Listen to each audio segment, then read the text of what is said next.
11. ¿Qué tal? Muy buenas tardes. Es un placer darles la bienvenida a esta presentación sobre algunas consideraciones acerca del juicio contencioso administrativo que estará a cargo del doctor Julio Altamira Gijena. En el estrado contamos con la presencia de nuestro expositor, como así también del señor vicepresidente primero del excelentísimo Superior Tribunal de Justicia, doctor Eduardo José Ramón Schugdar. Esta actividad, organizada por el Centro Único de Capacitación del Poder Judicial, destinada a magistrados, funcionarios y empleados del Poder Judicial, como así también del Ministerio Público Fiscal, Ministerio Público de la Defensa y abogados del foro local. Para la apertura de esta tarde tan importante, queremos comentarles que la presentación se realiza de manera online para quienes están en los juzgados en distintos puntos de la provincia de Santiago del Estero. Por supuesto, es importante mencionar que en esta tarde también vamos a contar con la presentación del doctor Eduardo José Ramón Schugdar, con puntos importantes que se han tomado en la temática de la jornada de ayer. Y en esta tarde tan especial queremos, por supuesto, agradecer la presencia de todos ustedes. Y antes de comenzar con las actividades, vamos a invitar a la autoridad que nos está acompañando aquí a hacer entrega de un presente a quien nos está visitando, en este caso nuestro principal disertante, el doctor Julio Altamira Gijena. El doctor Schugdar habrá de hacer entrega de bibliografía que tiene que ver con el mora en el proceso de la restitución internacional de menores, con el prólogo del doctor Rodolfo Vigo y así también el doctor Andrés Mauricio Briceño Chávez.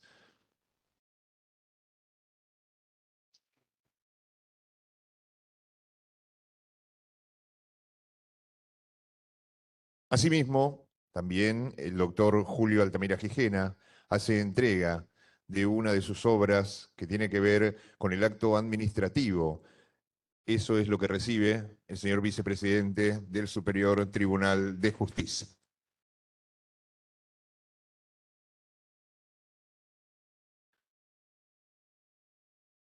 En esta tarde escucharemos las palabras del señor vicepresidente primero del Superior Tribunal de Justicia, doctor Eduardo José Ramón Schugdar. Solamente brevemente para saludarlos, agradecerles la presencia a quienes están aquí en este salón y los que nos siguen por vías remotas. Hoy nos va a dar una clase magistral el profesor Julio Altamira Gijena, que considero maestro de maestros, porque él ha sido profesor y maestro de muchos grandes administrativistas que hoy salieron de la Escuela de Córdoba. Así que va a ser de mucho valor lo que nos quiera decir el día de hoy. No voy a detenerme mucho en lo que son los antecedentes. El profesor Julio Altamira Gijena es ampliamente conocido, tiene una larga trayectoria como profesional y como docente que viene desde muchos años, es profesor emérito ya en la Universidad Nacional de Córdoba. Además ha dado conferencias prácticamente en muchos lugares de Iberoamérica, también en Europa, en los Estados Unidos, siempre en la materia que le ha apasionado, el derecho administrativo y sobre todo también el proceso administrativo como el contencioso administrativo. Y tiene especial trascendencia porque nuestro proceso administrativo es una copia prácticamente del que tuvo Córdoba. Córdoba sí lo actualizó mucho, nosotros quedamos en aquel viejo texto heredado del derecho español. Pero seguramente muchos de los conceptos que nos va a dar el profesor son aplicables también, porque todo esto ha sufrido una mutación también cuando ha venido el Estado de Derecho Constitucional. Entonces, así que no vamos a detenernos más. También es presidente honorario, el profesor de la Academia Nacional de Derecho y Ciencias Sociales de la Universidad de Córdoba, y tiene innumerables reconocimientos por su trayectoria y por sus aportes a lo que es el mundo del derecho y en especial del derecho administrativo. Así que, profesor, no quiero perder más tiempo y le cedo la palabra. Muchas gracias. Agradezco la invitación para, para exponerles a ustedes sobre el contencioso administrativo. Le diré que tengo 63 años de abogados y siempre he sentido verdadera pasión por el ejercicio de la profesión. En el año 1983, cuando era gobernador de Córdoba, el doctor Eduardo César Gelos me llamó y me dijo: Julio, mira, ¿por qué no analizás el Código Contencioso Administrativo de 1941, que había sido de Sarria, otro profesor de Derecho Administrativo, y te voy a poner junto con vos? Yo te busco a vos como representante de la universidad, te voy a mandar un abogado de Fiscalía de Estado y además otro abogado más que tenga mucha experiencia en el contencioso administrativo. Ustedes lo analizan, creo que es el año 41, ahora el 83, ha pasado mucho tiempo. Pienso de que puede haber algunas modificaciones. Dice, acordate que yo soy abogado, pero no ejercí nunca, porque yo de los 18 años me dediqué a la política. Pero no obstante no haber ejercido nunca la abogacía, tenía un gran criterio jurídico. Y yo le decía: mira, Pocho, porque le decíamos Pocho, Pocho, te admiro, porque qué criterio jurídico vos tienes. No he ejercido profesión, pero tiene un gran criterio jurídico. Entonces, él me dijo: bueno, véanlo, y nos reunimos periódicamente. ¿Y qué era lo que pasaba? Lo primero que había que hacer es, esta situación está vinculada con las demandas con el Estado. Entonces, ¿qué es lo que nosotros primero hicimos? Hay dos teorías. Una teoría que dice que todo el que tiene un derecho subjetivo puede demandar al Estado. Y en un solo juicio, en un juicio ordinario. Entonces, la competencia iba a ser el juzgado civil y comercial y dejábamos sin efecto el contencioso administrativo. Esa era una posibilidad, que no la llevamos a cabo, la dejamos de lado.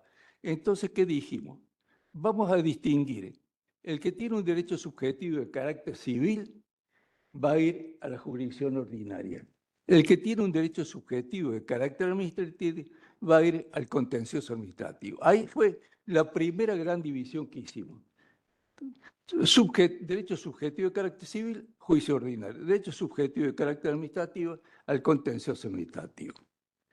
Después, ¿qué dijimos? ¿Qué otro análisis que se podía hacer? Es decir, ¿cuál era el tribunal competente? En Córdoba, el tribunal competente era el Superior Tribunal de Justicia, como en la mayoría de las provincias. Entonces, yo le dije: mira, me parece que el Tribunal Superior de Justicia no está en condiciones de ser tribunal de origen, no está en condiciones de estar librando embargos, órdenes de secuestros, cancelaciones de embargo. El Tribunal Superior no está para eso. Entonces, creo necesario que haya un juez en lo contencioso administrativo o una cámara contencioso administrativo.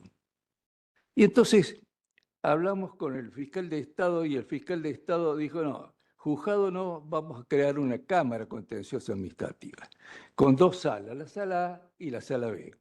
Entonces, y dijimos: ¿pero va a ser única de única instancia o no va a ser única instancia? Y entonces dijimos: sí, va a ser de única instancia en todos los casos en que el demandado no sea la provincia de Córdoba. Y va a ser de doble instancia cuando la demanda se establezca contra la provincia de Córdoba. Entonces ahí ya siguió la distinta situación. Claro, el juzgado desapareció esa idea, la Cámara se creó la Cámara Contencioso Administrativo y se estableció que en algunos casos se llegaba al Tribunal Superior mediante un recurso de apelación. ¿Cuándo? Cuando la provincia era parte. En otros casos se llegaba al Tribunal Superior mediante un recurso extraordinario, que era un recurso extraordinario de casación. Después, otro análisis que se puede hacer es que era establecer si era necesario el reclamo administrativo o el recurso. Y entonces dijimos, bueno, vamos a diferenciar lo que es el recurso del reclamo. El reclamo va a ser para la vía civil, es decir, el que tiene un derecho subjetivo de carácter civil tiene que iniciar un reclamo y antes de ir a la justicia. El que tiene un derecho subjetivo de carácter administrativo es que tiene que iniciar los recursos. ¿Por qué? Porque en ese caso se impugnaba el acto. Había que impugnar el acto y una vez agotada la instancia administrativa, recién se iba al contencioso administrativo. Y establecimos que ese era obligatorio, porque la duda que se presentó es si eso iba a ser facultativo o iba a ser obligatorio. Y nosotros dijimos, yo era partidario de que fuera facultativo. Y en cambio los otros decían de que tenía que ser obligatorio para no sorprender a la administración, por un lado, y por otro lado, para ver la posibilidad de llegar a un arreglo. Le digo que en 63 años no he visto, si he visto 2 o 3 casos que se ha arreglado en sede administrativa, es mucho. ¿Por qué? Porque ningún fiscal de Estado quiere firmar un acuerdo porque temen de que diga, señor, acá hay corrupción. Entonces, como no quieren después ir a la justicia penal a explicar por qué ellos dictaminaron favorablemente, dicen, no, que lo diga el juez. Que lo diga el juez. Entonces, no hay arreglo en sede administrativa. Y además, también, ¿qué era lo que pasaba? Pasaba lo siguiente. Por un lado, no quería que se dudara del fiscal de Estado. Y por otro lado, decía, mira, hagamos las cosas transparentes, las cosas claras. Vayamos a la justicia. Bueno, muy bien. Entonces se estableció que era obligatorio agotar la vía administrativa y después recién ir a la justicia. Se estableció también qué plazo había que demandar.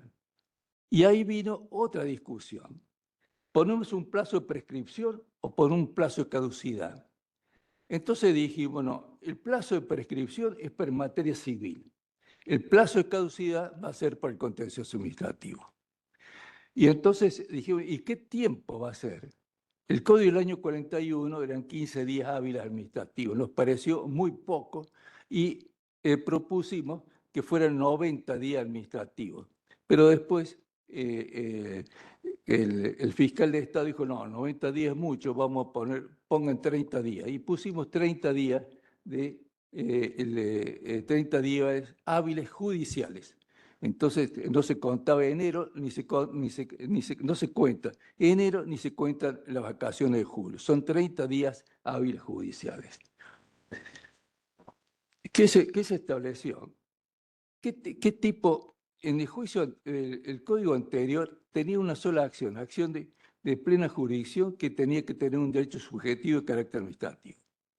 Entonces, yo le dije, miren, ¿por qué no seguimos la jurisprudencia del Consejo de Estado francés? Yo había estado en Francia, precisamente en París, había estado estudiando el Consejo de Estado francés y había vuelto contentísimo de lo que había aprendido yo en París sobre el Consejo de Estado francés y ahí había 2 tipos de recursos. Estaba el de plena jurisdicción y estaba el de anulación. El de anulación había que tener un interés legítimo afectado. Entonces dijimos, bueno, pongamos esos 2, el de plena jurisdicción y el de anulación. Pero también dijeron, che, ¿y qué pasa si nosotros ponemos otro juicio cuando la administración inicia el juicio? ¿Cuándo la administración va a iniciar el juicio? La administración va a iniciar el juicio cuando no lo puede revocar al acto administrativo. ¿Por qué? Porque el acto administrativo ha creado ya un derecho, está en ejecución y no lo revoca. El caso típico es el de jubilación. Ha otorgado una jubilación, la jubilación ya se está pagando y advierten de que ha sido dado por error. Entonces, ¿qué pasa? En ese caso, cuando ha sido dado por error, entonces no lo puede revocar la administración. Únicamente lo puede revocar la administración cuando se da cuenta y surge de la constancia administrativa de que fue el beneficiario quien adujo el error a la administración. ¿Cómo? Que era muy común, presentando un certificado falso. Presentando un certificado falso, ya sea de aportes que no había realizado o un certificado falso de enfermedad que no tenía. Entonces, en ese caso, pusimos que no tenía que ir a la administración al juicio, a iniciar a la justicia, a iniciar un juicio, sino que ella directamente lo podía revocar. ¿Por qué? Porque había sido inducido en error y porque había actuado de mala fe el beneficiario. En Francia existía otro juicio, pero acá no anduvo que el juicio de interpretación, que era cuando, señor, hay duda, entonces vamos a interponer un juicio para que la Cámara contenciosa interprete qué es lo que esta cláusula quiere decir, sobre todo en materia contractual. ¿Qué es lo que quiere decir esto? Pero yo lo propuse, ese juicio de interpretación, como sucede en Francia, con el Consejo de Estado francés, le traje numerosas jurisprudencias que en ese momento tenía. Me dijeron, no introduzcamos tantas cosas nuevas, dejemos estas cosas y nada más. ¿Qué otra cosa fue importante establecer? Es que se impugna el acto, es decir, entonces, ¿qué era? Acá venía la importancia de saber quién, si el litigaba, era realmente un conocedor del derecho administrativo o era un simple litigante, un simple abogado. ¿Por qué? Porque había que impugnar el acto y había que impugnar los elementos del acto administrativo. Entonces había que decirle si el vicio estaba en el sujeto, en el objeto, en la forma, en el fin, ¿dónde estaba el vicio? Y eso lo tenía que hacer con precisión. Eso trajo como consecuencia algo que no habíamos pensado. ¿Qué fue cuál? El Colegio de Abogados pidió a la Facultad de Derecho que diera cursos con el colegio, de Facultad de Profesores, al Colegio de Abogados, para que el Colegio de Abogados enseñara Derecho Administrativo, porque todos los abogados reclamaban, habían rendido Derecho Administrativo y después se habían olvidado. Y ya no se acordaban del acto administrativo ni de los elementos. Entonces, muchos tuvimos que ir al Colegio de Abogados a dar clases principalmente sobre acto administrativo y sobre contrato administrativo. El otro problema que teníamos que analizar nosotros era la suspensión de los efectos del acto administrativo. Y ahí también hubo una discusión o un análisis que teníamos que hacer. ¿La suspensión del efecto del acto administrativo era una medida cautelar o no era una medida cautelar? Al principio sostuve de que tenía que ser una medida cautelar. Y los otros, me dijeron, no puede ser una medida cautelar. ¿Por qué? Porque la medida cautelar es inaudita parte y nosotros queremos darle a la provincia parte o a la municipio parte, es decir, cuando se solicita la medida cautelar, correrle traslado a la administración para que la administración conteste. Entonces ya dejaba de ser una medida cautelar esa medida de suspensión de los efectos del acto. Y bueno, ¿y qué hacía falta para eso? Entonces dijimos, y sobre todo le dije, bueno, no es una medida cautelar, pero para que proceda hay que reunir los mismos requisitos de la medida cautelar. Es decir, la apariencia del derecho, el peligro en la demora y el grave daño. Y ellos dijeron, no, daño irreparable. No, daño irreparable no. ¿Por qué? Porque el daño irreparable, como la palabra lo indica, es un daño que no se puede reparar. Una vez producido se puede reparar. ¿Y en qué caso se da eso? Me preguntan. En un caso que yo he tenido, le digo hace poco, ¿cuál es? Ordenar la demolición de una casa donde había vivido Bustos, que había sido el primer gobernador de Córdoba. Demolida la casa, ya se acabó, porque esa casa tenía valor histórico. Entonces ya una vez que estaba demolida ya se acabó. En ese caso estamos en presencia de un daño irreparable. Entonces se puso no, daño irreparable no. Difícil, de grave daño, pero no irreparable. Entonces tenía que decir el actor en qué consistía el grave daño. Porque no es cuestión de decirme ocasiona un grave daño, no señor. ¿Cuál es el grave daño que le produce a usted? Ese acto administrativo, a usted, ¿cuál es el daño que le produzca? Había que decirlo con precisión. Y además tenía que ofrecer contracautela. Eso era muy importante tenerlo presente, pero la contracautela tenía que ser una contracautela criteriosa. ¿Por qué? Porque había casos donde jueces, para no decirle que no al actor, le ponían una contracautela casi imposible de cumplir. Por ejemplo, en un caso que me tocó a mí, el juez me dijo, doctor, sí lo voy a hacer posible, pero me tiene que poner 35 abogados de fianza. ¿Cómo? ¿Y dónde voy a sacar 35 abogados que firmen el libro de fianza? Le digo, doctor, usted me está pidiendo, dígame más bien que no, y no me ponga una cosa que me dice que sí, pero en definitiva usted me está diciendo que no. ¿De dónde voy a sacar yo 35 abogados que me den la fianza? Entonces, él me dijo, bueno, apele. Si usted está de acuerdo, apele. Y apele, y bueno, apele, y felizmente me fue bien, pero no era en un contencioso administrativo, sino en un juicio ordinario. Estoy hablando ya de un juicio ordinario.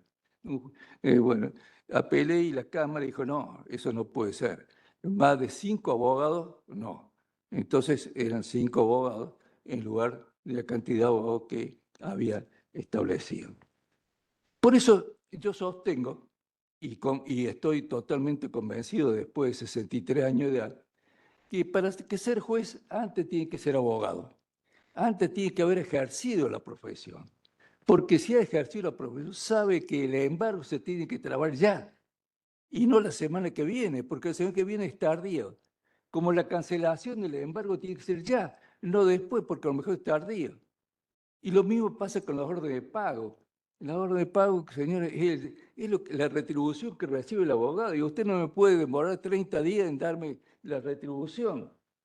Porque si a usted juez le demoran una semana, usted se queja, protesta. Bueno, nosotros los abogados hemos litigado 3 años, 4 años, y usted ahora que queremos el cheque para cobrarlo nos tarda 30 días, 40 días. No puede ser. Entonces, el juez tiene que pisar tierra. Y la forma de pisar tierra es haber ejercido la profesión. Porque si no son teóricos y no son prácticos, y el juez tiene que ser práctico. Y el juez tiene que saber lo que es, cómo sufre el abogado. Eso tiene que saber, cómo sufre el abogado. Y el abogado cómo sufre con el cliente. Porque si el abogado gana, el cliente está contentísimo. Pero si el abogado pierde, el enemigo más grande es el cliente. Porque es el que se encarga de difamarlo. Es el que se encarga de decir, no, pero este tipo no sabe nada, este tipo me ha engañado. Entonces, esa lucha que tiene el abogado con su cliente, que los jueces la ignoran, es de trascendental importancia. ¿Cuándo se pide la suspensión? Ahí también tuvimos que analizar en qué momento se pide la suspensión. Y la suspensión se puede pedir en 2 momentos. En un momento es el presentar el recurso administrativo. Y el otro momento es al iniciar la demanda. Pero siempre yo he pedido la suspensión de efecto en sede administrativa.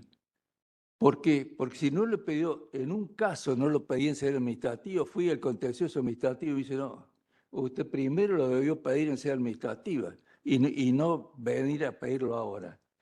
En consecuencia, muchos jueces de la Cámara, sobre todo ya que 2 que se han jubilado, sostenían, si el actor no pidió la suspensión de los efectos en sede administrativa, no lo puede pedir en sede judicial. Entonces, siempre aconsejo, pídalo en sede administrativa. Y si lo ve mal, reitérelo en sede judicial. ¿Cuándo lo puede pedir? Lo puede pedir con la demanda y en algunos otros casos lo puede pedir durante el juicio, en cualquier momento. Yo sostuve que la suspensión de los efectos se podía pedir en cualquier momento. Se hizo la votación y me ganaron los otros diciendo no. Un solo momento, con la presentación de la demanda. Con la presentación de la demanda pedir la suspensión de los efectos del juicio. Y así salió en Córdoba, solamente con la presentación de la demanda. No se puede pedir durante el juicio, no se puede pedir.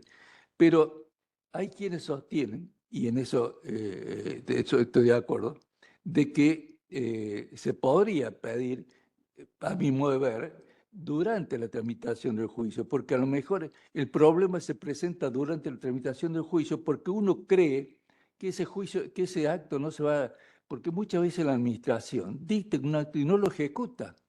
No lo ejecuta. Entonces uno cree que no lo va a ejecutar, inicia el juicio, pero cree que no. Y sin embargo, durante el juicio lo ejecuta. Entonces, ya no, como no lo pidió antes, ya no lo puede pedir. Yo creo de que se podría pedir durante la tramitación del juicio si aparece realmente en ese momento que el juicio, que la ejecución se va a realizar.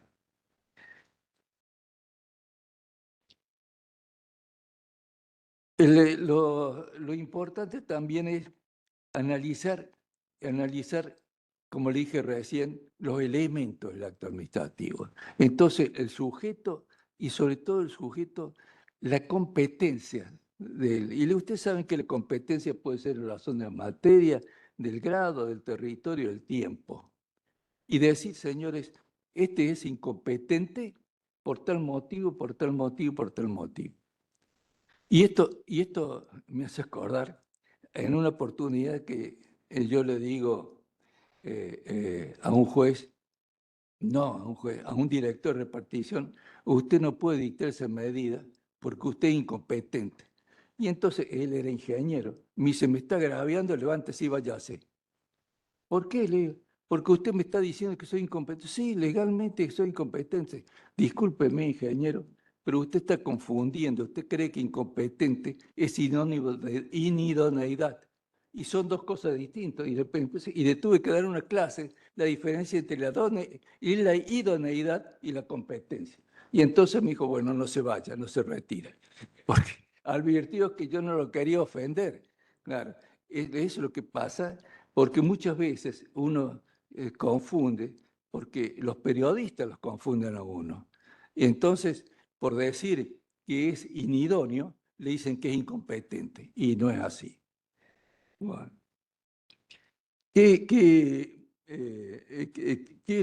bueno, ese es el sujeto. El otro, el contenido. Es decir, que el acto tiene que estar de acuerdo con la ley, tiene que ser consecuente con la ley. Y si no es consecuente con la ley, hay un vicio en el fondo del acto, que es el contenido. Entonces uno lo tiene que decir. El otro vicio puede ser en la forma. Y la forma puede ser la forma previa, por ejemplo, otorgar un contrato sin licitación.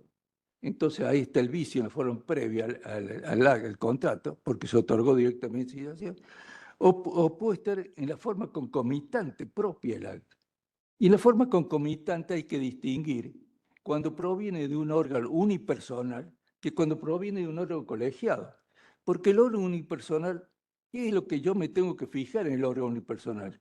Si el día que estuvo firmado el decreto no era feriado. Lo único que tengo que firmar. Entonces, tengo que empezar a leer el decreto por la fecha. Muchos no leen la fecha. Muchos comienzan a leer la parte que decreta nada más, la parte resolutiva. Y yo siempre le digo, mi amigo, comienza a leer el decreto por la fecha y fíjese en el almanaque si no ha sido un día feriado. Porque si ha sido un día feriado, no puede dictar, salvo que haya un decreto anterior donde se lo habilite ese día. Y después, el otro asunto es si proviene de un órgano colectivo. De un órgano colectivo en la ciudad es mucho más complejo. ¿Por qué? Porque primero tiene que figurar en el orden del día. Si no figura en el orden del día, no se puede tratar en un órgano colegiado. Entonces, lo primero que tiene que hacer, es cuando le digo, señor, ¿se han fijado en el orden del día? No.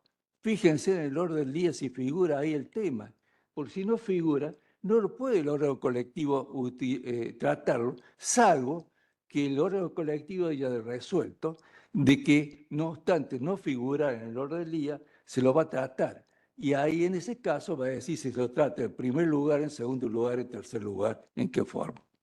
Además, fíjense también si se ha reunido el quórum para comenzar a sesionar, porque muchas veces las actas no dicen que el quórum está reunido, dice comenzó a reunir, pero ¿hubo quórum o no hubo quórum?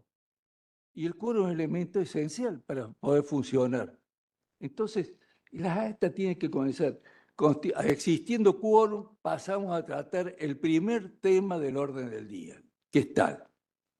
Y después, dictado el acto, hay que ver si se dictó el acto por unanimidad, si se dictó, que era requisito esencial, por la mayoría, por la simple mayoría o por 2/3. Y eso también tiene que fijar en el acta. ¿Cómo se votó? Porque eso también es muy importante. Y todo eso hace al vicio en la forma del acto que proviene de un órgano colegiado. El otro vicio es en la finalidad. La finalidad es la arbitrariedad, la irrazonabilidad, la desproporcionalidad. Es decir, cuando por una falta pequeña se sanciona con una falta grave. Ahí hay un exceso de punición. Entonces eso también ahí está desproporcionado. Y esa desproporción es un vicio en la finalidad. Entonces, ese vicio en la finalidad es una desviación de poder, que no debemos confundir con el exceso de poder, porque no son términos sinónimos. El exceso de poder es un vicio en la competencia. En cambio, la desviación de poder es un vicio en la finalidad. ¿Por qué? Porque se utilizó esa decisión para perjudicar. Entonces, ahí hay que tener cuidado, porque es muy difícil probar. Muchas veces, se pone por razones de servicio. Le traigo a ustedes, ¿le interesa que le cuente casos que me han sucedido? Hay casos muy graciosos, como el que le voy a contar ahora. Un arquitecto trabajaba en la dirección de arquitectura de la provincia y trabajaba en una repartición que estaba a 2 cuadras de su casa. Y de repente le ponen por razones de servicio y lo trasladan a otra dependencia que estaba a 35 cuadras de su casa. Entonces me viene a ver y dice, mire doctor, ahora tengo que usar el auto, que antes no lo usaba, me tengo que levantar 1 hora antes, me levantaba media hora antes, tengo que tomar un colectivo, esto y el otro. Y bueno, vamos a reclamar, y entonces él puso, no, por razón, no, mire, le digo, yo le voy a decir una cosa, acá hay algo personal, porque a usted no lo van a trasladar de aquella repartición a esta otra, porque sí, algo tiene que haber pasado. Entonces, él le dice, qué sé yo, se levanta y después se siente y dice, le voy a decir la verdad, doctor. ¿Sabe qué pasa? Que le quité la novia. Le digo, mi amigo. Y ahí está, ¿ves? Ahí están las consecuencias. ¿Usted le quitó la novia? Sí, dice, pero es una diferencia. Él es casado, yo le hice un favor. En cambio, yo soy soltero. Yo soy soltero, yo le hice un favor a él. Bueno, se ve que no le he hecho ningún favor. ¿Por qué? Porque acá viene la consecuencia. El traslado que decía por razón. Dice, bueno, entonces le digo, pero eso, discúlpeme, ese juicio yo no lo voy a iniciar diciendo eso porque no lo vamos a poder probar, así que lamentablemente va a tener que esperar que cambie el director de la repartición para que usted vuelva al lugar de origen. No. Después tenemos que ver la actuación del fiscal. El fiscal tiene que dictaminar y el fiscal dictamina acerca del plazo y de la materia. ¿Por qué? Porque el fiscal va a decir, señor, no corresponde la vía contenciosa administrativa porque se ha excedido en el plazo y por lo tanto está consentido el acto y no puede ya usted iniciar. O puede decir que la materia no es contenciosa, como sucedió en una oportunidad que me viene a ver con el abogado que era laboralista y había sido alumno, porque el jefe de policía le había denegado una autorización para hacer un acto en la vía pública. Entonces, me dice el abogado que era laboralista, doctor, le iniciamos un contencioso rápido. Y le digo, no, contencioso no corresponde. ¿Y qué corresponde? Un amparo. ¿Por qué? Porque acá le está violando o desconociendo un derecho de carácter constitucional, que es el derecho de reunión. Entonces usted no puede iniciar el contencioso, tiene que iniciar una acción de amparo porque es el derecho de carácter constitucional el derecho de reunión. Entonces, usted no tiene un derecho subjetivo de carácter administrativo, tiene un derecho subjetivo de carácter constitucional, que es muy distinto. Entonces ahí hay que también tener muy claro qué dice la Constitución y qué dice la norma administrativa. Y eso, lamentablemente, muchos no lo distinguen. Y me hace acordar otro caso que viene con el abogado y dice, mira, doctor, yo quiero iniciar un juicio a Ferrocarriles Argentinos, que es de transporte. ¿Por qué? Porque yo transporto animales y a mí me cobra mucho más que le cobra a Renault y que le cobra a una fábrica de cemento Minetti. Le digo, bueno, muy bien, dígame una cosa. Vamos a analizarlo al acto. El primer razonamiento es perfecto. Y me dice el abogado, ¿y cuál es el primer razonamiento? Que usted, Minetti y Renault son clientes del ferrocarril. Ese primer razonamiento está perfecto. Pasemos al segundo razonamiento. Y me dice el abogado, ¿y cuál es el segundo razonamiento? El que viene ahora. ¿Cuántas veces utiliza usted el ferrocarril? Una vez al año. ¿Cuántas veces lo utiliza Renault? Todos los meses. ¿Cuántas veces lo utiliza Minetti? Todos los meses. ¿Siguen siendo iguales? No. Entonces, no inicie el juicio en contra del ferrocarril porque lo va a perder. No se ha violado el artículo 16 de la Constitución Nacional. ¿Por qué? Porque no son iguales. No son iguales. Y entonces tiene toda la razón y todo el derecho a Ferrocarriles cobrarle menos, menos a Renault y menos a Minetti, porque lo utilizan todos los meses. Entonces, no puedo yo iniciar un juicio diciendo que se ha violado el artículo 16 cuando no se ha violado. Tiene razón, doctor, tiene razón. Entonces, eso es muy importante. Uno tiene que ser el primer juez, como decía esta mañana, uno tiene que ser el primer juez, tiene que ser uno mismo y analizarlo y en base a eso ver si puede o no iniciar el juicio. Ese dictamen del fiscal es un dictamen obligatorio, no es un dictamen vinculante. ¿Por qué es obligatorio? Porque tiene forzosamente que el tribunal acudir a él para que dictamine, pero puede no seguirlo. Y si no lo sigue y el fiscal ha dicho que no es competente y ellos dicen que sí, bueno, el tribunal sigue exactamente lo mismo. Lo importante es ahora cuando viene el asunto del sobre repete.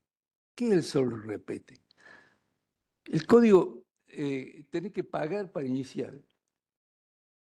Y en Córdoba, muchas leyes decían de que, por ejemplo, en leyes de tránsito, decía el señor, tiene que pagar, consignar la multa para iniciar el juicio. Yo le dije, no, señor, eso es inconstitucional. ¿Por qué es inconstitucional? Porque se presume que es inocente. En cambio, si usted ya está pagando, está cumpliendo con la sentencia, está cumpliendo con la condena, está pagando la multa. Entonces, no. Entonces me dice, ¿y qué pondría usted, doctor? ¿Cómo lo redactaría al artículo? Y yo lo redacto, que es obligación consignar las cantidades de dinero que provengan de tributos vencidos. Tributos vencidos. ¿Por qué? porque el Estado necesita los tributos para funcionar. No puede dejar de tener los tributos porque si no se paralizan las obras públicas, se paralizan los servicios públicos. Pero no tiene que pagar ni las multas, ni los recargos, ni los intereses. Y yo creía de que eso no me lo iba a aceptar la Cámara de Diputados. Y sin embargo lo aceptó. Entonces en el código se establece que el solo respeto solo rige para los tributos vencidos. Eso es muy importante. Después, ¿qué dijeron? Señores, ¿qué hacemos con los coadyuvantes? Es decir, los terceros interesados. ¿Los metemos en el juicio contencioso o no los metemos en el juicio contencioso? Y dijimos, sí, lo vamos a meter en el juicio contencioso, pero solamente van a ser coadyuvantes contra del Estado, o sea, del demandado. No van a ser coadyuvantes del actor. ¿Por qué? Porque ellos van a tratar de defender la resolución que se está impugnando. Entonces, el coadyuvante se estableció que el tercero interesado solamente podía comparecer al juicio siempre y cuando coadyuvara con el demandado. ¿Por qué? Porque lo que él quería era que ese acto administrativo se mantuviera. ¿Y cuándo podía él participar? Y podía participar ya sea con la contestación de la demanda, ya sea en la apertura de prueba, ya sea en los alegatos. Pero si él participa en la prueba o participa en el alegato, no puede hacer retroceder el juicio. Él se incorpora en el estado en el que el juicio está. No lo puede hacer retroceder. Y la sentencia, si lo beneficia, él también se beneficia. Pero si lo perjudica, va a tener que pagar las costas en proporción a la participación que tenga. Fuimos a las pruebas y ahí se presentó dos teorías. Una teoría que decía, es conveniente establecer normas propias en el juicio contencioso o directamente lo mandamos al Código Civil y Comercial. Entonces, yo dije, yo creo que es conveniente fijar las normas propias por el Código. Y así salió, y se fijó las normas propias del Código. Pero ¿qué pasa? Acá uno se da cuenta, y el juez en lo contencioso se da cuenta, cuando el que litiga es un administrativista, cuando el que litiga es un laboralista o es un civilista o un comercialista. ¿Por qué? Porque le da trascendencia a la prueba testimonial. Y la prueba testimonial no tiene trascendencia en el contencioso administrativo.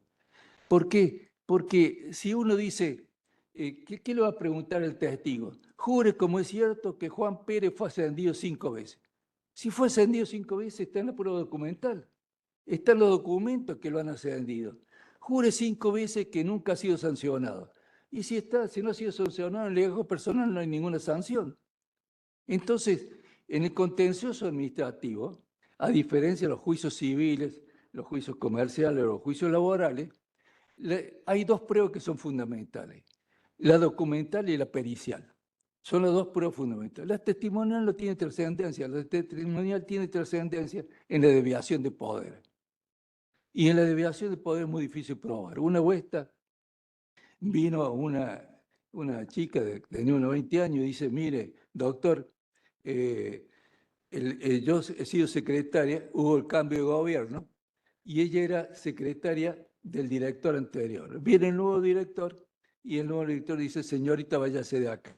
¿Por qué? Porque yo quiero que se vaya. Y entonces digo, no, pero pues dígame por qué motivo me voy a ir. No, yo no voy a decir nada. Si usted quiere, siga. Si no quiere, no siga. Bueno, quédese. Pero usted va a hacer solamente lo que yo le diga. Sí, cómo no. Bueno, pasó un día, pasó 2 días, la chica no hacía nada. Al tercer día, la chica esta estaba escribiendo máquina. Y dice, ¿qué está haciendo, señorita? Estoy escribiendo máquina. ¿Qué está escribiendo? Dice, estoy ayudándole a la señorita fulana, menga y sultana. ¿Y quién ha dicho que usted da ayuda a esa señorita? Nadie. Bueno, ahora anótese 3 días de suspensión por usted desobedecerme. Y yo le dije que usted solamente podía hacer lo que yo le hiciera, lo que yo le diga, y yo no le he dicho que usted tiene que ayudar a esta señorita. Por lo tanto, tiene 3 días de suspensión. Me vino a ver y le digo, mire, sea práctica, pida usted el traslado, porque está demostrado de que él no la quiere y que le va a meter sanción hasta dejarla cesante. Dice, bueno, pero le digo, eso se llama desviación de poder. Y lo únicamente se puede probar por testigos. Le traigo los testigos. ¿Quiénes van a ser mis compañeros? Bueno, tráigamelo dentro de 3 días. A los 3 días vino, doctor, no conseguí nadie, porque nadie quiere salir de testigo. Y claro, ¿cómo va a salir de testigo? La van a echar a ella.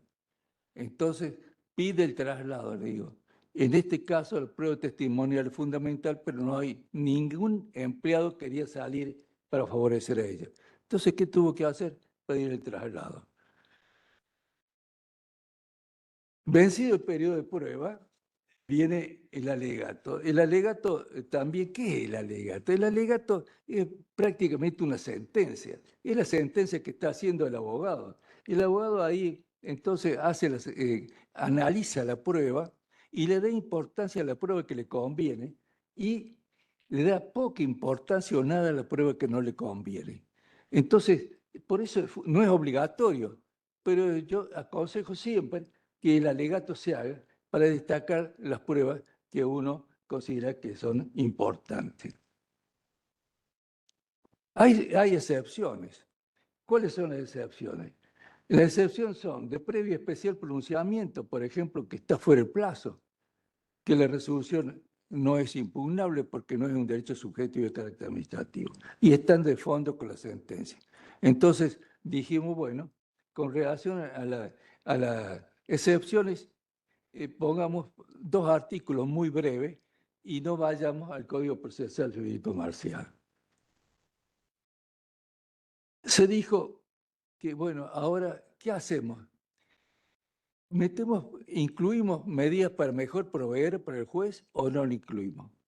Entonces los abogados de la provincia dijo, sí, doctor, incluyamos la medida para mejor proveer porque el juez así puede utilizar esa para ver distintas circunstancias y distintas para llegar a la verdad real. Bueno, ¿qué pasa? En una oportunidad se inicia un juicio, un fiscal le habían dado a él transitoriamente otra fiscalía, una fiscalía de delitos complejos, la fiscalía le habían dado de narcotráfico. Y entonces él estuvo durante 5 meses haciendo las 2 funciones, de narcotráfico y la función Entonces viene y me dice, doctor, hace 5 meses que yo estoy ejerciendo funciones, me parece que tengo derecho que así como el juez federal, que es juez federal y juez electoral, tiene un plus por desempeñar las 2 funciones, yo también quiero un plus por desempeñar las 2 funciones. Bueno, ¿cómo no? Entonces nos presentamos ante el Tribunal Superior de Justicia, el Tribunal Superior de Justicia dice que no, y analiza, y nos dice que no, analizando un cargo, un antecedente que dieron una secretaria que durante 30 días estuvo reemplazando a otra secretaria. Entonces, le dijo, mire, viene el fiscal y ¿qué opina, doctor? Y le digo, mire, que es muy fácil recurrir esto. ¿Por qué?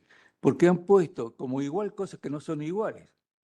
Porque no es lo mismo que una secretaria de un juzgado reemplaza a otra secretaria de otro juzgado porque hace la misma tarea. Pero en cambio acá usted me ha dicho que son 2 tareas distintas, la del narcotráfico y la de delitos complejos. Sí, son totalmente distintas. Bueno, entonces el antecedente que no han dado para decir que no, es muy fácil rebatirlo. Bueno, iniciamos el juicio, probamos que no tenía que ver y la Cámara, aduciendo esta medida para mejor proveer, dice, mejor proveer, quiero saber cuántos dictámenes ha hecho este juez, cuántos dictámenes ha hecho este otro, qué tiempo ha hecho esto, qué tiempo, una prueba totalmente distinta.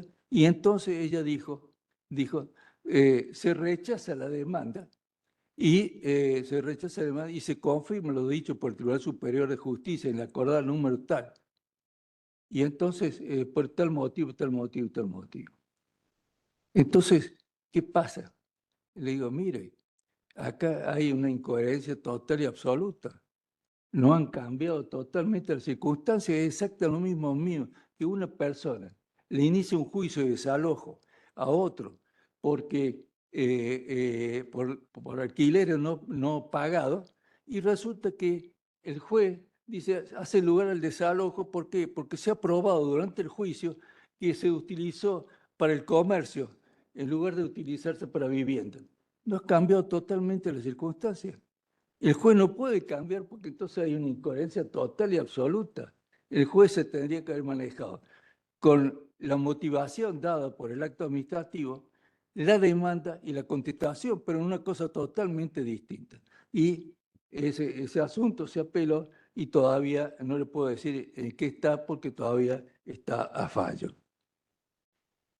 La sentencia, hay que distinguir si la sentencia es declarativa o es una sentencia condenatoria. Es declarativa como estaba en presencia de un juicio de ilegitimidad, donde se ha buscado, donde el actor no tenía un derecho subjetivo, sino tenía un interés legítimo. Y esa sentencia es erga omnes.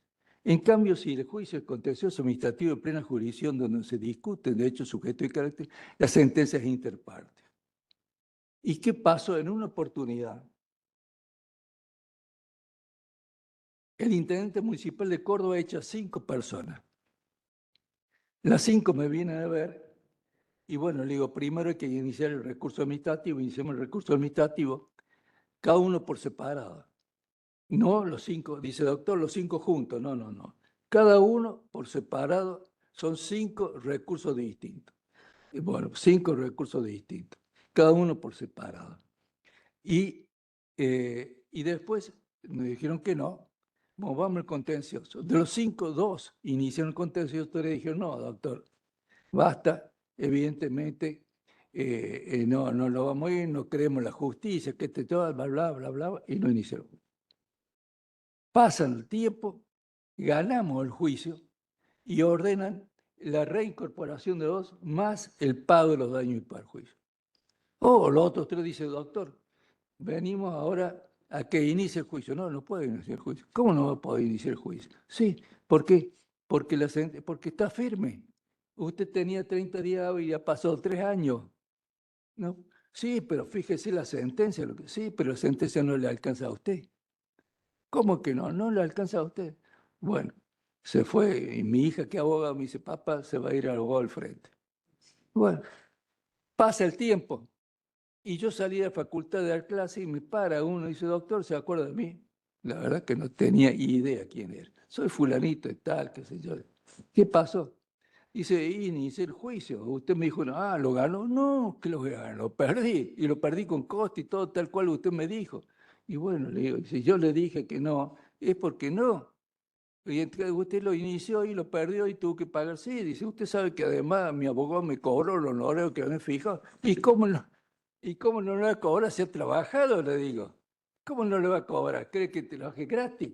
Sí, dice, pero no puede ser. Si se perdió el juicio, no se cobra. No, le digo, ¿qué quiere que traje gratis? No puede ser. Entonces, por eso yo le digo a ustedes que el abogado tiene que ser asesor también del cliente.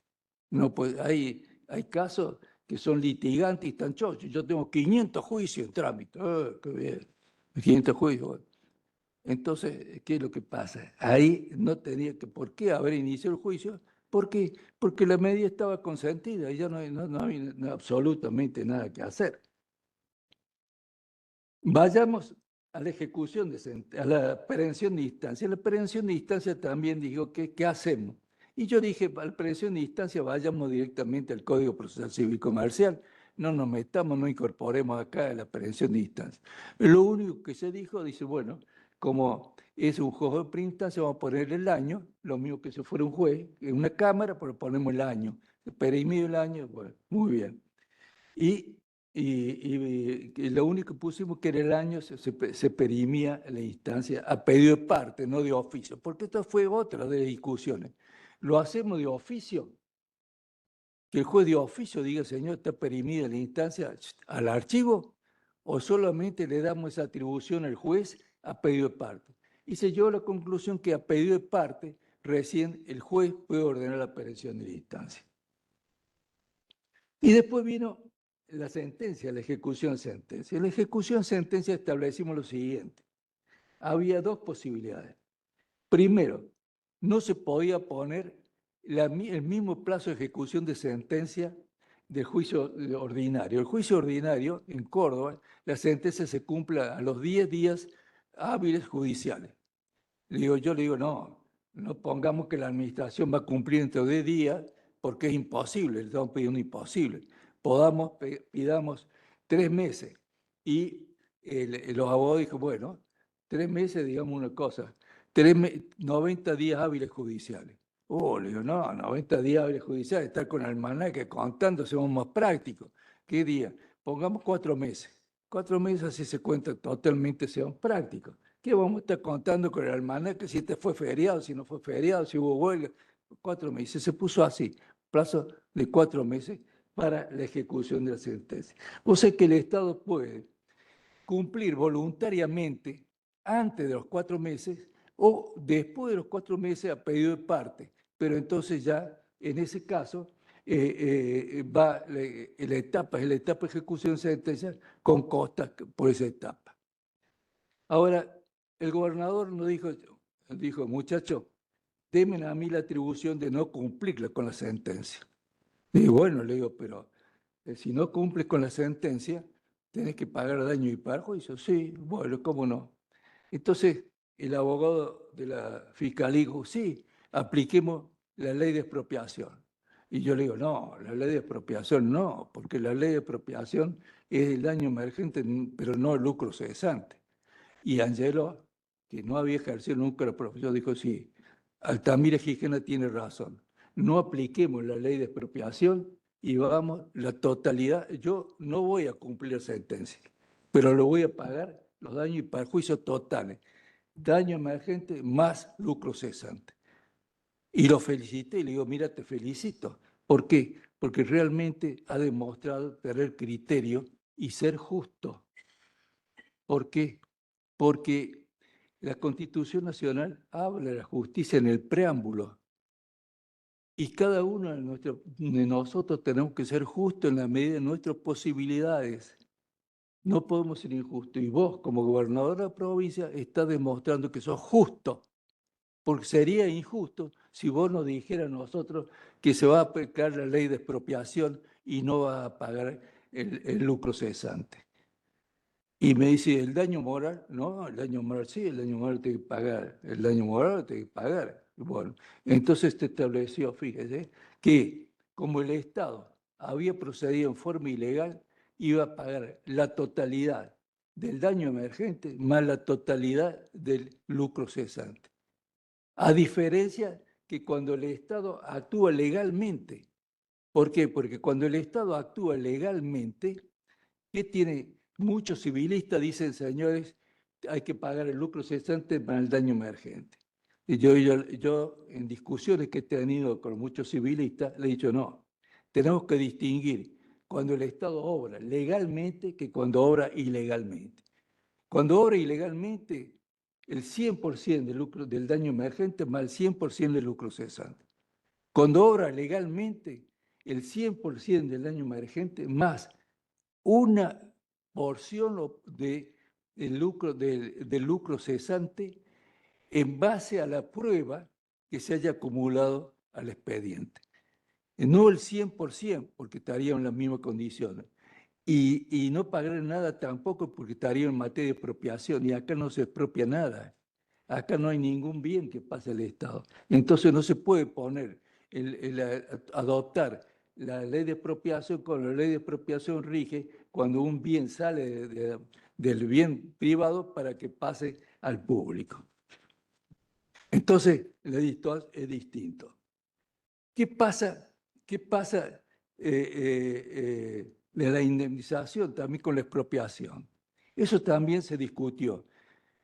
¿En qué juzgado se va a discutir la indemnización por expropiación? Y los civilistas dijeron, señores, como este es un problema civil, que es la ley de expropiación, y la ley de expropiación trae un procedimiento especial, dejemos como está la ley de expropiación y no la incluyamos en el contencioso administrativo. En consecuencia, para fijar la indemnización, cuando rige la ley de expropiación, sigue la ley de expropiación y no va por la vía contencioso administrativa. Otro problema que se presentó, ¿qué pasa con las multas por violación a las leyes de seguridad social? ¿En qué juzgado se va a discutir la ley de seguridad social? Los laboralistas decían que tenía que ir al juicio laboral. Dice, y el tribunal laboral es el que va a fijar. Y entonces yo dije, bueno, estoy de acuerdo. ¿Por qué? Porque ahí está en discusión una actuación que no es, si uno, que es una actuación que no es de derecho administrativo, sino está bien laboral, entonces que se discuta en sede laboral, son los tribunales laborales los competentes para discutir las multas en materia de seguridad social. Las leyes tributarias, dijimos que las leyes tributarias se rigen por el Código Contencioso Administrativo. Entonces las leyes, todo lo que se refiere a las leyes tributarias se va al contencioso administrativo. Y le digo, bueno, acá hay que distinguir, porque no todo acto sale de administración es acto administrativo. Mejor dicho, es resolución, pero no acto administrativo. ¿Por qué? Porque el acto administrativo tiene por plataforma jurídica normas de derecho administrativo y puede tener el acto administrativo normas de otro derecho. Por ejemplo, si la Inspección de Sociedad Jurídica impugna una asamblea societaria, es una resolución, pero ese acto jurídico no tiene por base normas de derecho administrativo, sino que tiene por base la ley de sociedades. Entonces eso no se va por la vía contenciosa administrativa, sino que se discute en el sede comercial.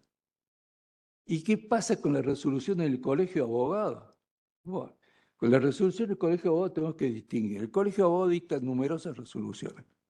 Una resolución dicta el Tribunal de Disciplina aplicando una sanción. Eso, bueno, para mí eso es acto administrativo y ese acto administrativo que está reemplazando al Estado, está sancionando, reemplazando al Estado, eso sí va por la vía contenciosa administrativa. Y entonces me dice, doctor, y cuando el colegio de abogados echa a la bibliotecaria, bueno, cuando echa a la bibliotecaria va el derecho laboral. ¿Por qué? Porque esa chica no tiene un derecho subjetivo de carácter administrativo, un derecho subjetivo de carácter laboral. Dice, y cuando compra máquina y computadora, bueno, ese es el carácter civil. Ese es un problema de derecho civil, entonces el colegio de abogados dicta distintos actos y no todos son actos. Unos tienen por plataforma normas del derecho administrativo, otros tienen por plataforma normas del derecho civil, otras normas del derecho laboral. Entonces todo eso hay que distinguirlo para saber cuál es el juez competente. Nada más y muchas gracias por vuestra atención.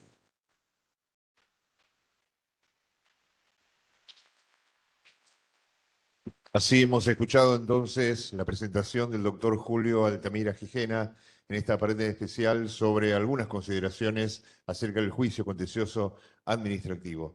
Doctor Schulder, ¿algunas palabras para cerrar?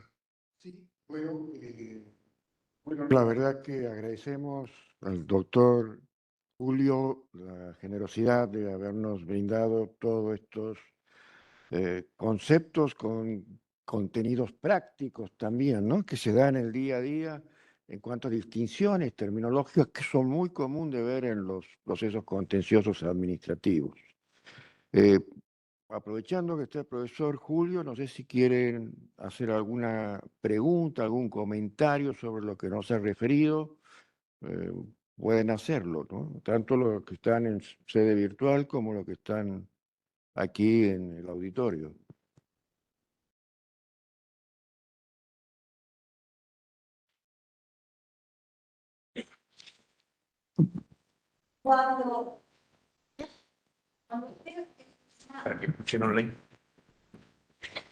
Cuando usted hace mención al Solvet Repet y ha manifestado que es respecto a consignar los montos de tributos vencidos, El vencimiento específicamente dice, o sea, vencimiento en el tema del plazo o cómo es el tema, porque nosotros en realidad aquí ese tema de los tributos vencidos no lo hemos visto en realidad, por eso quiero saber a qué hace referencia a tributo vencido.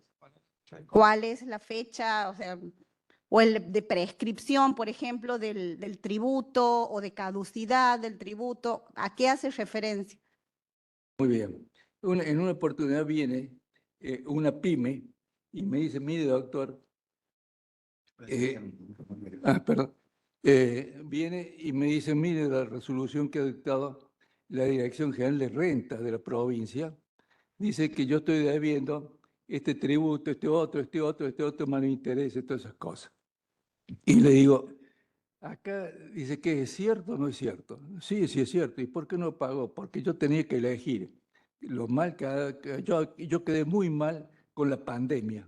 Dice, prácticamente tendría que haber cerrado. Yo el error que hice, no cerrar. Yo tendría que haber cerrado la pyme porque realmente no podía subsistir. Entonces, no pagué todos esos daños y ahora viene esto, más fíjese cuánto de recargo, fíjese los intereses que me cobran y todas esas cosas.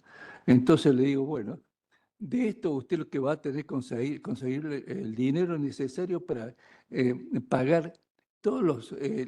acá aparece que 3 años usted está debiendo. ¿Es cierto? Sí, más el presente año.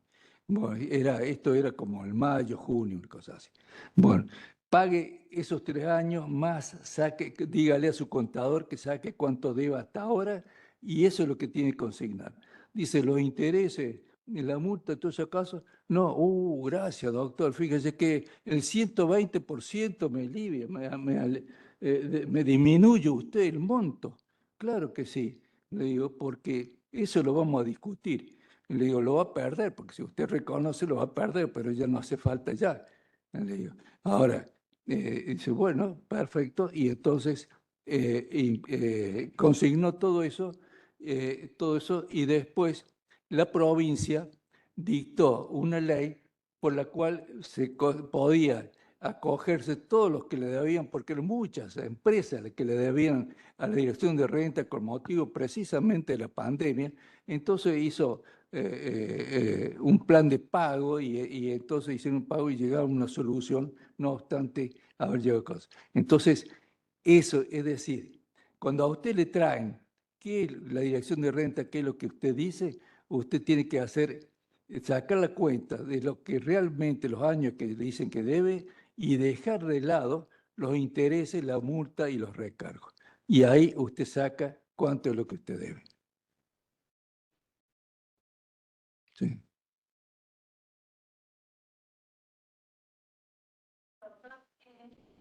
Una duda cuando al principio hablaba de la reforma que han hecho en el 83 para determinar en qué caso se iba a la vía administrativa, digamos, al fuero administrativo.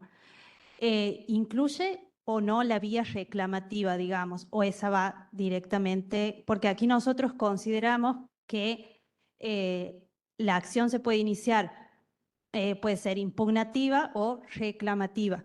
Sí. Impugnativa, bueno, cuando hay un acto, reclamativa en el caso de que se pretenda el reconocimiento de una situación de hecho. Se me han presentado casos, por ejemplo, de gente que trabaja en el Estado, en municipalidades, comisiones municipales, de hecho, que no tiene un contrato, una designación, y vienen a reclamar eso, digamos. Bueno, ahí el ejemplo que usted ha puesto, ¿qué es lo que tendría que decir? Usted tendría que ir a decirle, señores, al intendente o a los señores, yo he trabajado tanto tiempo y no me han pagado. Ahí le va a salir un acto. Ese acto, una resolución. Esa resolución que le va a salir, si a usted lo favorece, se acabó el problema. Si no le favorece, usted la recurre aplicando el recurso de reconsideración, que es obligatorio, en Córdoba era obligatorio, en la Nación no, en la Nación es facultativo. Y si mantienen, ahí ya tiene el acto y tiene dos actos, el primer acto y el segundo acto que resuelven el recurso. Y con esos dos actos usted tiene que ir a la vía contenciosa administrativa. Y en la demanda usted tiene que decir, analizar los dos actos. El primer acto está viciado por esto, esto, esto. El segundo acto está viciado por esto, esto, esto. Porque usted tiene que impugnar los dos actos. Porque si usted impugna solo, está consintiendo el otro.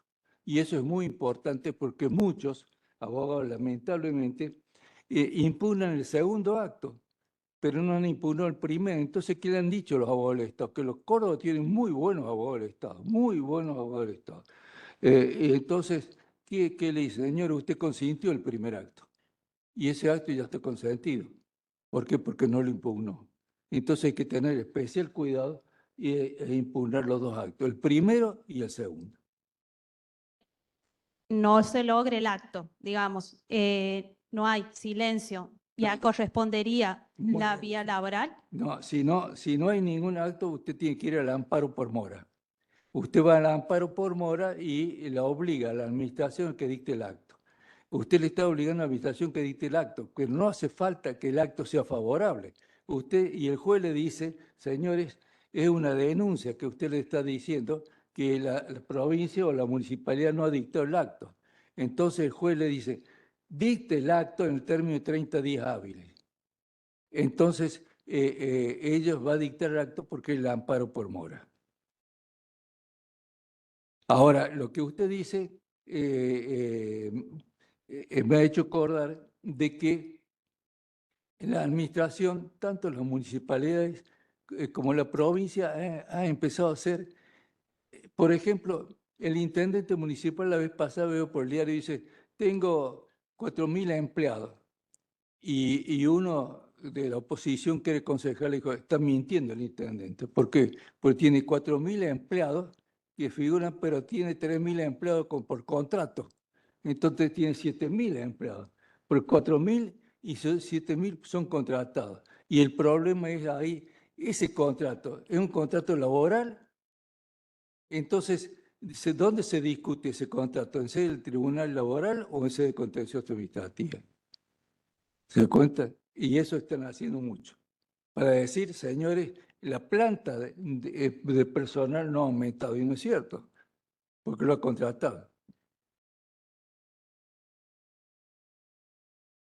¿Alguna otra pregunta?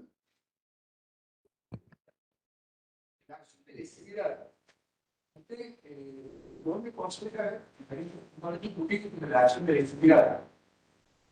¿Como la acción de ilegitimidad? Llamamos la acción de lesividad. La acción de lesividad. No, la acción de lesividad.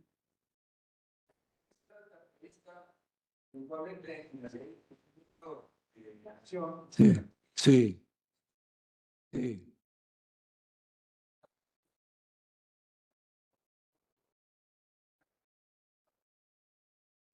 Bueno, es que el fundamento está dado en que como ese acto ya se está ejecutando y no se puede, la administración no lo puede revocar, tiene que ir a la vía contenciosa administrativa para que el juez en lo contencioso administrativo anule ese acto que dictó la administración y que la administración no lo puede revocar porque ya ha creado derechos subjetivos que se están cumpliendo. Y el caso típico en Córdoba se ha dado con motivo de las jubilaciones, que ha otorgado jubilaciones por error. Entonces ahí se distingue si ese error ha sido inducido por el beneficiario o no. Y con mayor razón si lo indujo con una falsedad. ¿Por qué? Porque en ese caso que está haciendo la Caja de Jubilaciones, no solamente le revoca, sino que le pasa antecedente a justicia penal. ¿Por qué? Porque hay una defraudación. Usted ha engañado a la administración porque ha presentado un certificado falso, ya sea un certificado de servicio que no tenía, porque usted dijo que había aportado y no aportó, o que usted dijo que estaba enfermo y no estaba nada enfermo. Presentó un certificado médico falso. Entonces, la Caja se lo está pasando al juez penal porque dice, acá no solamente hay un problema de derecho previsional, sino que también acá hay un problema de derecho penal. Y por eso se lo pasa al juez penal. Y con esto ha disminuido mucho las jubilaciones, porque en Córdoba se encontró de que se habían otorgado no sé qué cantidad de jubilaciones por enfermedad, y resulta que esas enfermedades no existían. Eran certificados falsos, dados por médicos que decían que tenía tal falencia, y resulta que estaba jugando al fútbol. Lo encontraban jugando al fútbol y tenía falencia en la columna, tenía tenía el otro. Muy bien, muchas gracias. Entonces, con esto vamos a finalizar 2 jornadas que hemos tenido dedicadas al derecho administrativo, ayer por la mañana, hoy por la tarde con el profesor Julio Altamira Gijena, a quien agradecemos nuevamente su visita por nuestra ciudad y por la conferencia que nos ha brindado la tarde de hoy, y agradecemos también la presencia de todos ustedes. Esto, lo que hayan acreditado la asistencia, van a ser destinatarios después de un certificado digital que les va a llegar a sus correos electrónicos. Buenas tardes y muchas gracias.